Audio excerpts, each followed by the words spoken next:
अगर कोई आपको नीचा दिखाना चाहता है तो इसका मतलब है कि आप उससे पहले से ही ऊपर हो। जिंदगी जीने के लिए मिली है, इससे लोग क्या सोचेंगे यह सोचने में बर्बाद मत करो। किसी के बुरे वक्त में उसका हाथ पकड़ो, सहारा दो, उसे हिम्मत दो, क्योंकि बुरा वक्त थोड़े समय में चला जाएगा लेकिन वह आपको दुआ जिंदगी भर देता रहेगा। मनुष्य सुबह से शाम तक काम करके उतना नहीं थकता जितना चिंता और क्रोध के एक क्षण में थक जाता है। संबंध परमात्मा से अच्छे बना लो तो तुम्हें किसी की जरूरत नहीं पड़ेगी, तुम खुद सबकी जरूरत बन जाओगे। सलाह देने तो हजारों आते हैं लेकिन जब साथ देने की बारी आती है तो केवल भगवान आते हैं। जीतने के बाद तो सारी दुनिया गले लगाती है, क्योंकि जो आज आपके साथ है वह कल आपके खिलाफ हो सकते हैं। बिना मतलब के कोई आपकी इज्जत नहीं करेगा, लेकिन खुद को इतना काबिल बनाओ कि लोग बिना मतलब के भी आपका इज्जत करें। भगवान कहते हैं सोने से पहले तुम सबको माफ कर दिया करो और तुम्हारे जागने से पहले मैं तुम्हें माफ कर दूंगा। भगवान ऑक्सीजन की तरह है जिन्हें आप देख नहीं सकते, लेकिन उसके बिना आप रह भी नहीं सकते। कोई और तुम्हारी मदद नहीं कर सकता, अपनी मदद स्वयं करो। आप खुद के सबसे अच्छे मित्र हैं और सबसे बड़े दुश्मन भी। इंसान तब समझदार नहीं होता जब वह बड़ी बातें करने लगे, बल्कि समझदार तब होता है जब वो छोटी छोटी बातों को समझने लगे। आप किस समय सही थे इसे कोई याद नहीं रखता, लेकिन आप किस समय गलत थे ये सब याद रखते हैं। सब दुख दूर होने के बाद ही मन प्रसन्न होगा, यह आपका भ्रम है। मन प्रसन्न रखो, सब दुख दूर हो जाएंगे, यह हकीकत है। किसी भी व्यक्ति की कोई भी बात बुरी लगे तो दो तरह से सोचो। यदि व्यक्ति महत्वपूर्ण है तो भूल जाओ और बात महत्वपूर्ण है तो व्यक्ति को भूल जाओ। रिश्तों का संबंध सिर्फ रक्त से नहीं होता, जो मुसीबत में हाथ थाम ले उससे बड़ा कोई रिश्ता नहीं होता। भगवान कहते हैं तुम सब कुछ मुझे सौंप दो, सारा दर्द परेशानी, और बिल्कुल हल्के होकर मुझे याद करो। धीरे धीरे तुम्हारा जीवन बदल जाएगा। हर रोज रात को सोने से पहले भगवान को अपनी पूरी दिनचर्या बता के सोएं। अगर आपके द्वारा किसी का दिल दुखा है तो मन ही मन उससे माफी मांगे। अगर आपका किसी ने दिल दुखाया है तो उसे माफ करके सारी चिंताएं भगवान को सौंप कर सो जाए। यकीन मानिए इससे आपकी जिंदगी खुशनुमा बन जाएगी। क्रोध बोला हुआ एक शब्द इतना जहरीला हो सकता है कि आपकी हजार प्यारी बातों को एक मिनट में नष्ट कर सकता है। सबको हंसाना लेकिन किसी पर भी हंसना मत। सबके दुख बांटना लेकिन किसी को दुखी मत करना। सबकी राह में दीप जलाना लेकिन किसी का दिल जलाना मत। यही जीवन की रीत है, जैसा बोओगे वैसा ही पाओगे। दुआएं और प्रार्थनाएं असंभव को भी संभव बना देती है। ईश्वर को ना हमारे तन की जरूरत है ना धन की, उसको तो बस पवित्र मन की जरूरत है। इसलिए वो हमें कुछ भी छोड़ने के लिए नहीं कहता, बस कहता है बच्चे मन से विकार छोड़ो, गंदे विचार छोड़ो। जो आने वाला है वो हमेशा गुजरे हुए कल से बेहतर होगा।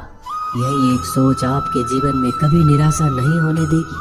झूठ कितना अजीब है, खुद बोलो तो अच्छा लगता है, दूसरे बोले तो गुस्सा आता है। खुशियाँ चाहे किसी के साथ भी बांट लो, पर गम हमेशा भरोसेमंद इंसान के साथ ही बांटना चाहिए। जीवन में समय चाहे जैसा हो, परिवार के साथ रहो तो सुख बढ़ जाता है, दुख हो तो बढ़ जाता है। सच्चा मित्र वही है जो उस समय में भी आपके साथ खड़ा हो जब सारी दुनिया आपके खिलाफ हो। आपके पास जितना भी है उसके लिए बार बार दिल से धन्यवाद कहे, हर वक्त कहे। यकीन मानिए जितना भी है वो जल्दी कई गुना हो जाएगा। प्रार्थनाएं और ध्यान इंसान के लिए बहुत जरूरी है, क्योंकि प्रार्थना में भगवान आपकी बात सुनते हैं और ध्यान में आप भगवान की बात सुनते हैं। श्री कृष्ण से कितना कुछ छूटा, पहले माँ छूटी, फिर पिता छूटे, फिर जो नंद किशोर मिले वो भी छूटे, संग साथी छूटे, राधा भी छूटी, गोकुल छूटा, फिर मथुरा छूटा। श्री कृष्ण से जीवन भर कुछ न कुछ छूटता ही रहा। नहीं छूटा तो वो था देवत्व, मुस्कान और सकारात्मकता। श्री कृष्ण दुखी नहीं, उत्सव के प्रतीक है। सब कुछ छूटने पर भी कैसे खुश रहा जा सकता है, ये श्री कृष्ण से अच्छा कोई नहीं सिखा सकता। इसलिए हमेशा खुश रहे, सदा मुस्कुराते रहे। जीतने का मजा भी तभी आएगा जब लोग आपके हार का इंतजार करेंगे। गीता में लिखा है, यदि कोई आपको अच्छा लगता है तो अच्छा वो नहीं, अच्छे आप हैं, क्योंकि उसमें अच्छाई देखने वाली नजर आपके पास है। अपनी पीड़ा के लिए संसार को दोष मत दो, अपने मन को समझो। तुम्हारे मन का परिवर्तन ही तुम्हारे दुखों का अंत है। सोच और नीयत अच्छी रखिए, फिर आपके कष्ट प्रभु स्वयं दूर कर देंगे। याद रखना, भगवान से कभी उम्मीद छोड़ना नहीं और दुनिया वालों से कभी उम्मीद रखना नहीं। सुख दुख एक सिक्के के दो पहलू है। जहाँ सुख होगा वहाँ दुख भी होगा, जहाँ दुख होगा वहाँ सुख भी होगा।